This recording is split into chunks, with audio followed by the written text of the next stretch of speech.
नमस्कार दोस्तों, स्वागत है आपको हमारे चैनल LK मोटिवेशनल पर।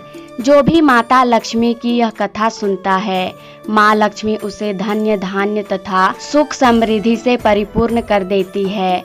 तो यह कथा भगवान शिव ने माता पार्वती को सुनाई थी। एक समय की बात है, एक बार भगवान शिव कैलाश पर्वत पर ध्यान मुद्रा में बैठे हुए थे।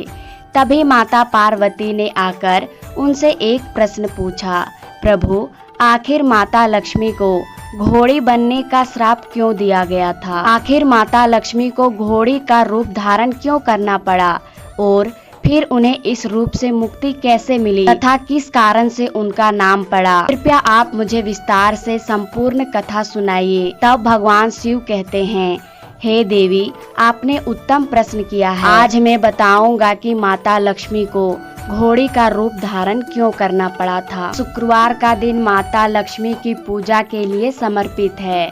आज लोग माता लक्ष्मी का आशीर्वाद प्राप्त करने के लिए कई प्रकार के उपाय करते हैं, जिन पर माता लक्ष्मी की कृपा हो जाती है, वह धन्य धान से परिपूर्ण हो जाता है। हर कोई उनका आशीर्वाद प्राप्त कर लेना चाहता है।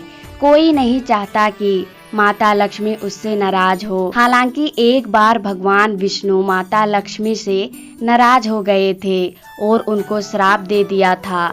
आखिर ऐसा क्यों हुआ? आइए जानते हैं एक पौराणिक कथा के अनुसार। भगवान विष्णु और माता लक्ष्मी की कथा भारतीय पौराणिक कथाओं में बहुत महत्वपूर्ण है। यह कथा उनके विवाह से जुड़ी है और उन घटनाओं को बताती है जिनके कारण भगवान विष्णु माता लक्ष्मी को घोड़ी बनने का श्राप दिया था।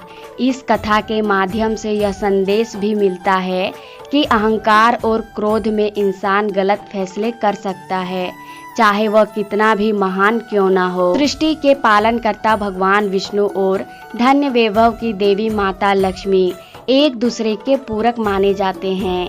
एक बार देवलोक में सभी देवी देवता एक सभा में एकत्रित थे। सभा में भगवान विष्णु और माता लक्ष्मी भी उपस्थित थे।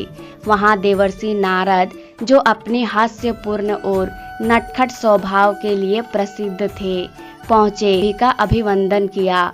नारद मुनि ने माता लक्ष्मी को देखकर कहा, हे लक्ष्मी देवी, आप इतनी सुंदर और तेजस्वी हैं कि सभी लोकों में आपकी कोई तुलना नहीं है। परंतु मुझे एक बात समझ में नहीं आती, आप जैसी सुंदर देवी जो धन्य धान और वैभव की प्रतीक है, कैसे बिना किसी दोष के हो सकती है? नारद मुनि ने यह बात हंसी हंसी में कही थी, लेकिन यह सुनकर माता लक्ष्मी के मन में अहंकार उत्पन्न हो गया। उन्हें यह सोचकर गर्व होने लगा कि वे संसार के सबसे सुंदर और शक्तिशाली देवी हैं। माता लक्ष्मी ने इस गर्व को देखकर भगवान विष्णु ने महसूस किया कि उनका अहंकार उन्हें गलत दिशा की ओर ले जा रहा है। भगवान विष्णु ने सोचा कि माता लक्ष्मी को उनके अहंकार से मुक्ति दिलानी चाहिए। भगवान विष्णु ने मुस्कुराते हुए माता लक्ष्मी से कहा, हे देवी, आप वास्तव में सुंदर हैं, लेकिन यह ध्यान रखना महत्वपूर्ण है कि सच्ची सुंदरता का संबंध सिर्फ बाहरी रूप से नहीं होना चाहिए, बल्कि अंतर्मन की शुद्धता और निस्वार्थता से होता है। अहंकार मनुष्य को पतन की ओर ले जाता है, चाहे वो कितना भी महान क्यों ना हो। माता लक्ष्मी ने यह सुनकर इसे अनसुना कर दिया और अपने सौंदर्य का घमंड दिखाने लगी। यह देखकर भगवान विष्णु ने उन्हें एक कठोर शिक्षा देने का निर्णय लिया। उन्होंने माता लक्ष्मी से कहा, हे देवी, अहंकार का त्याग करना आवश्यक है, इसीलिए मैं तुम्हें श्राप देता हूँ कि तुम घोड़ी बनोगी और अपने इस रूप में तुम्हें अपनी भूल का एहसास होगा।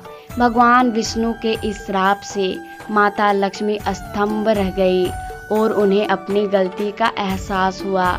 वे भगवान विष्णु के चरणों में गिरकर माफी मांगने लगी और उनसे अपने श्राप को वापस लेने की प्रार्थना करने लगी। माता लक्ष्मी ने कहा, हे स्वामी, मैं अहंकार में आकर अपनी मर्यादा भूल गई थी, कृपया मुझे क्षमा करें और मुझे इस श्राप से मुक्त करें। भगवान विष्णु ने माता लक्ष्मी की विनती सुनी, लेकिन उन्होंने कहा, हे देवी, जो श्राप एक बार दे दिया जाता है उसे वापस नहीं लिया जा सकता, लेकिन मैं तुम्हें यह वरदान देता हूँ कि इस घोड़ी के रूप में भी तुम सम्मानित रहोगी और संसार में तुम्हारी पूजा की जाएगी। भगवान विष्णु के इस वचन से माता लक्ष्मी को थोड़ी सांत्वना मिली, लेकिन वे अपने घोड़ी रूप को स्वीकार करने के लिए विवश हो गई। इस प्रकार माता लक्ष्मी ने कुछ समय के लिए घोड़ी का रूप धारण किया और अपने इस रूप में भी अपनी दिव्यता और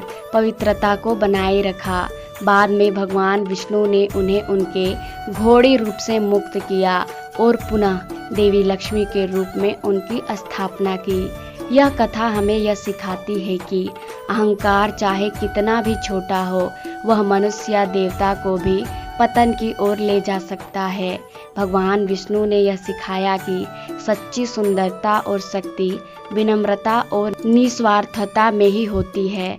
आशा करती हूँ मित्रों, आपको ये कहानी पसंद आई होगी। पसंद आए तो वीडियो को लाइक शेयर सब्सक्राइब जरूर कर देना। मिलते हैं अगली वीडियो में, तब तक के लिए राधे राधे।